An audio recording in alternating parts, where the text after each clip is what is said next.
Professor سعید صاحب، اعتکاف کی شرائط اور بنیادی آداب، ضروری آداب کیا ہیں؟ بسم اللہ الرحمن الرحیم۔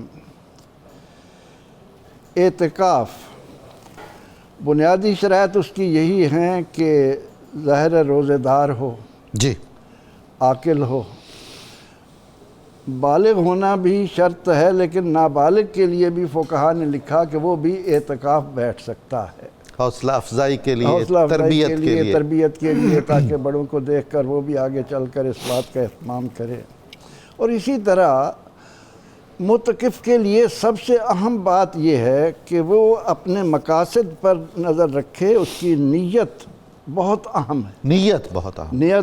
نیت المومن خیر من عمل ہے، انما الاعمال بالنیات سے محدثین نے اپنی کتابیں بعد شروع کی۔ بے شک۔ اور اس کے بعد اس کے لیے کوئی لفظی نیت بھی ضروری ہے؟ دل میں ارادہ کر لے، اچھا، وہ بھی کافی ہے۔ ہو اگر جائے زبان سے کہہ دے نویت سنت الاعتکاف یا تو یہ اچھا ہے، یہ زیادہ بہتر ہے۔ اور سب سے زیادہ بات یہ ہے کہ وہ فضولیات اور لغویات سے اپنے آپ کو بچائے، مسجد کے صحن سے بلا ضرورت باہر نہ جائے۔ طبی ضرورت کے لیے، شرعی ضرورت کے لیے تو اگر اس کو کھانا لا کر دینے والا کوئی نہیں تو ظاہر ہے اس کو جانا پڑے گا، اور اگر استنجے کی حاجت مسجد کے اندر نہیں ہے تو اس کو بھی اس نے پورا کرنا ہے۔ لیکن ان تمام تر امور کی خیال رکھتے ہوئے اس کا ایک مقصد پر نظر ڈالنی چاہیے۔ محترم ڈاکٹر صاحب، میں یہاں پر اعتکاف کے حوالے سے ایک اہم پیغام دینا چاہتا ہوں۔ ضرور۔ اللہ نے رمضان دیا کس لیے؟ لعلکم تتقون۔ بے شک، یہ مقصد ہے رمضان کا، روزوں کا، تقوی ہو۔ اللہ کے نبی علیہ السلام نے سینے کی طرف اشارہ کر کے 3 دفعہ فرمایا، التقوی ہا ہونا، التقوی ہا ہونا، اللہ اکبر، التقوی ہا ہونا۔ اللہ جل مجدہ فرماتا ہے، میں زمین و آسمان کی وسعتوں میں کہیں نہیں سما سکتا، اگر میں کہیں سماتا ہوں تو بندہ مومن کے دل میں سماتا ہوں۔ اب نبی اکرم رحمت عالم صلی اللہ علیہ وسلم نے رمضان کے ان مقاصد کے حصول کے لیے اعتکاف کو جو اہمیت دی، اسے آپ صلی اللہ علیہ وسلم کے اس ارشاد کی روشنی میں سمجھنے کی ضرورت ہے کہ زندگی زندہ دلی کا نام ہے، مردہ دل کیا خاک جیا کرتے ہیں، مجھے ڈر ہے دل زندہ کہیں تو مر نہ جائے، زندگی عبارت ہے تیرے جینے سے۔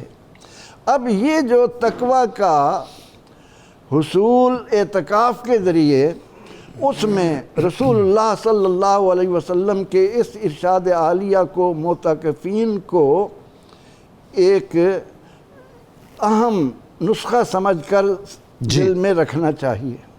اللہ کے نبی علیہ السلام نے فرمایا کہ ان الحلال بین و ان الحرام بین، حرام بھی واضح ہے، حلال بھی واضح ہے، وبینہما امور مشتبہات، ان کے درمیان کچھ شبہ والی چیزیں ہیں، شک والی چیزیں ہیں۔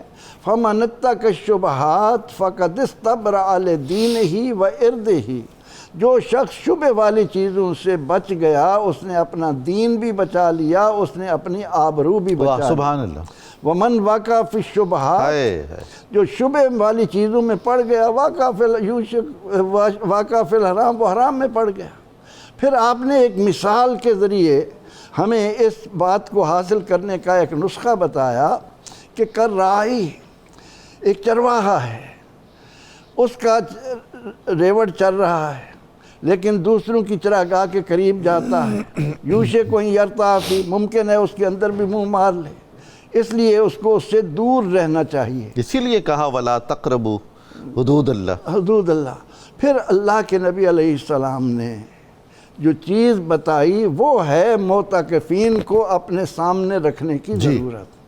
آپ نے فرمایا کہ الا وان فی الجسد مضغہ، یاد رکھو اس مشینری میں صرف ایک پرزہ ایسا ہے، ایک گوشت کا لوتھڑا ایسا ہے، اذا صلحت صلح الجسد کلہ، وہ ٹھیک کام کرے گا، پوری مشینری ٹھیک کام کرے گی۔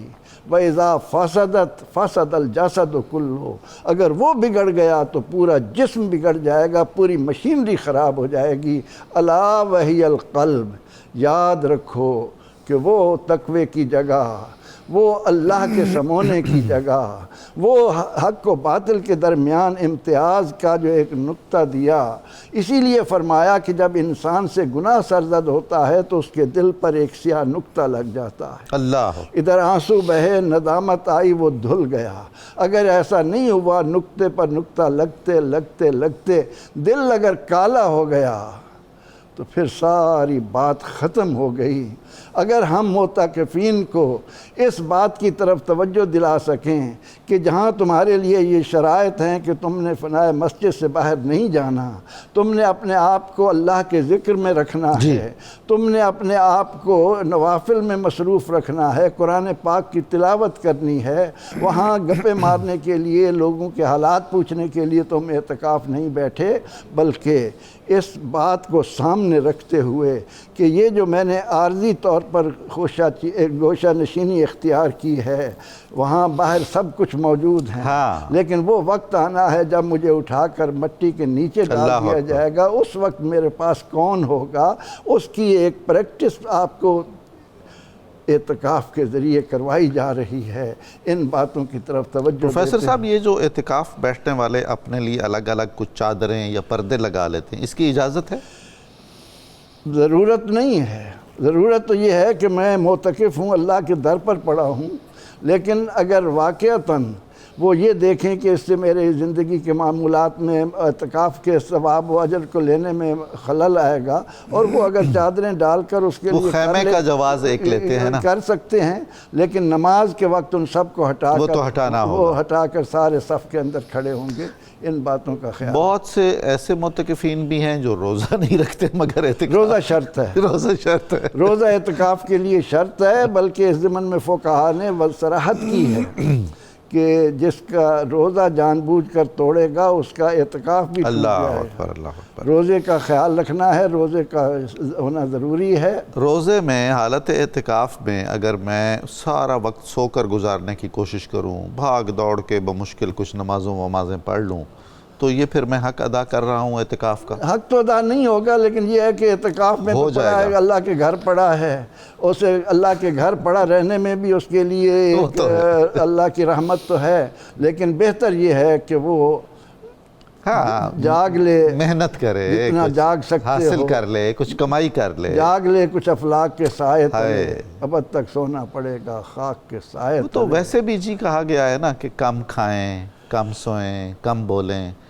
یہ تو صحت کے اصول ہیں، جی، یہ تو روزے کی برکات کے اندر یہی چیزیں ہیں کہ اگر انسان حضرت علی کرم اللہ وجہہ کے اس ارشاد کو سامنے رکھ لے کہ کم بولنا، کم سونا، کم کھانا، ان چیزوں کو اصول بنا لے تو وہ زندگی سہل ہو جاتی ہے۔ ساری مشکلات ہم اپنے وجود پر، اپنی زندگی کے لیے انہی باتوں کی طرف سے خود ہی پیدا کرتے ہیں۔